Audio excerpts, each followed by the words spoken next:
پوچھوں کہ میری ابتدا کیا ہے کہ میں اس فکر میں رہتا ہوں، میری انتہا کیا ہے؟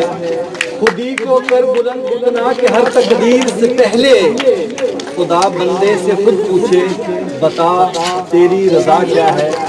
معزز اساتذہ اکرام، عزیز طلباء و طالبات، خواتین و حضرات، استاد قوم کا محسن ہوتا ہے اور استاد کی عزت و احترام اس کے شاگردوں کو باکمال بنا دیا کرتی ہے۔ آج آپ یہاں پر کھڑے ہیں، آسانی کے ساتھ آپ کو تعلیم میسر ہے۔ بات غور سے سنیں گے تو آپ کو سمجھ میں آئے گی، کوئی بھی چیز اس دنیا میں بغیر قیمت کے نہیں ملتی، بغیر پے کیے نہیں ملتی۔ آج تو تعلیم آپ کو آسانی سے مل رہی ہے۔ میں آپ کے سامنے ایک چھوٹا سا واقعہ شیئر کرتا ہوں۔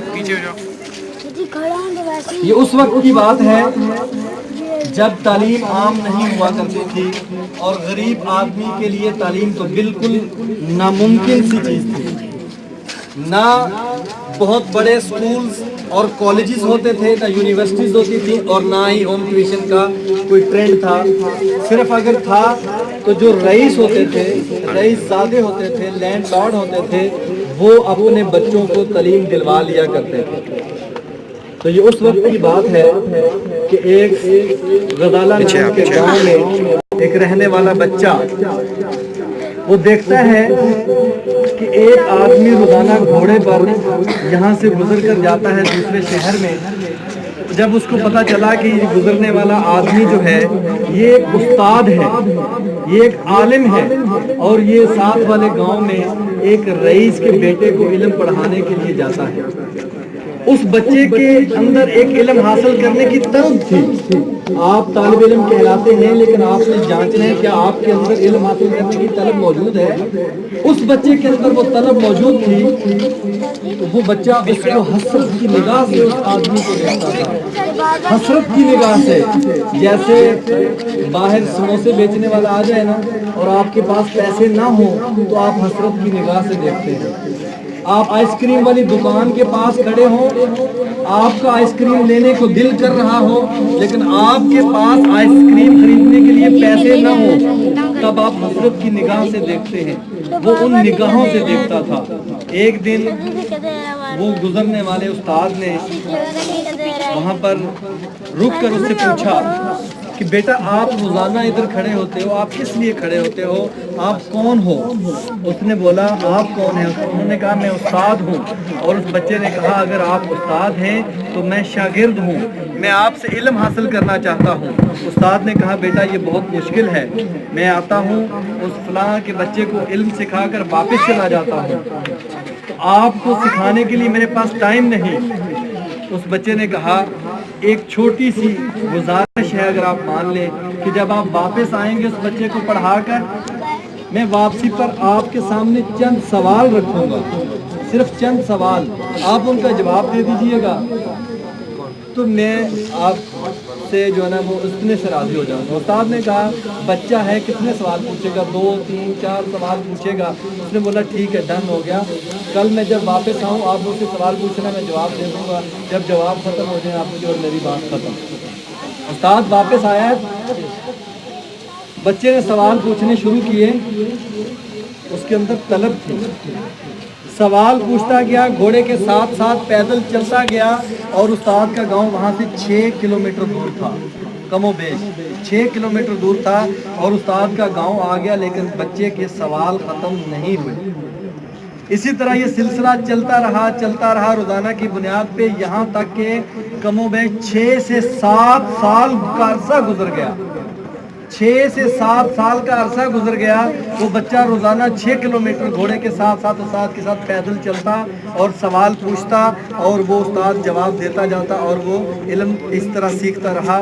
اور زمانے نے دیکھا کہ وہ بچہ جب بڑا ہوا تو وہ امام غزالی رحمۃ اللہ علیہ، تو یہ جن کے اندر علم کی طلب ہو، جن کے اندر علم کی طلب ہو، وہ اس طرح پے کر کے سیکھتے ہیں۔ اس کی قیمت ادا کرنی پڑتی ہے. جب یہ میں بات کرتا ہوں کہ ہر چیز اس دنیا میں قیمت کے بغیر نہیں مل سکتی, قیمت ادا کرنی پڑتی ہے, تو کچھ دوست سوال بھی اٹھاتے ہیں کہ سر یہ بھیک مانگتے ہیں, ان کو تو فری میں پیسے ملتے ہیں. تو میں کہتا ہوں نہیں, ان کو بھی اپنی عزت نفس بیچنی پڑتی ہے, پھر جا کے ان کو پیسے ملتے ہیں. تو اس دنیا میں کوئی بھی چیز بغیر پے کیے نہیں ملتی.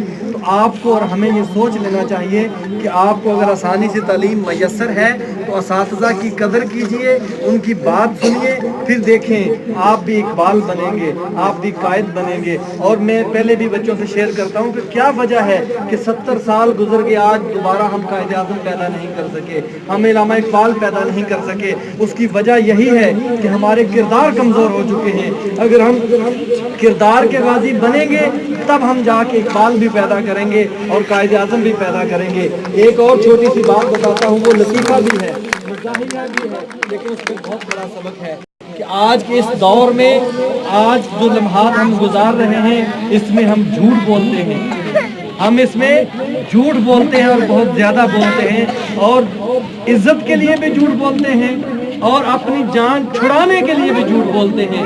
یعنی آج اگر ہمیں نظر آ رہا ہے, ہم سمجھتے ہیں کہ عزت بھی جھوٹ سے ملے گی اور اگر جان بچانی ہے تو وہ بھی جھوٹ سے بچے گی. اسی وجہ سے ہم ذلیل و خوار ہو رہے ہیں. استاد اور شاگرد کا چھوٹا سا واقعہ آپ کے سامنے رکھتا ہوں, جھوٹ کا. اس میں آپ کے لیے بہت بڑا سبق ہے اور لطیفہ بھی ہے. استاد اور شاگرد سفر پر جا رہے تھے. استاد اور شاگرد, بچوں بات سنیں, استاد اور شاگرد سفر پر جا رہے تھے. استاد اور شاگرد سفر پر جا رہے تھے اور شاگرد کے سر پہ کھانا تھا. شاگرد نے سر پہ کھانا اٹھایا ہوا تھا اور چلتے چلتے جب سفر زیادہ ہو گیا تو شاگرد کو بھوک لگی. تو ان کے پاس ٹوٹل روٹیاں تھی 3. کتنی؟ 3. اس نے شاگرد نے تھوڑا سا پیچھے ہو جانا استاد سے چکر دینے کے لیے, جھوٹ بولنے کے لیے, ایسے پیچھے ہو جانا 1-2 قدم, اور چوری چوری وہاں سے ایک روٹی کو تھوڑا تھوڑا توڑ کے کھاتا گیا, کھاتا گیا, کھاتا گیا. ایک روٹی اس نے ختم کر دی. جب آگے ایک جگہ پر پہنچے جہاں پر بیٹھ کر انہوں نے کھانا کھانا تھا, بیٹھے کھانا کھولا, شاگرد نے کھانا لگایا تو استاد نے پوچھا کہ پتر روٹیاں تو 2 تھیں, سوری 3 تھیں, تو روٹیاں تو 2 ہیں, پتر تیسری روٹی کدھر گئی؟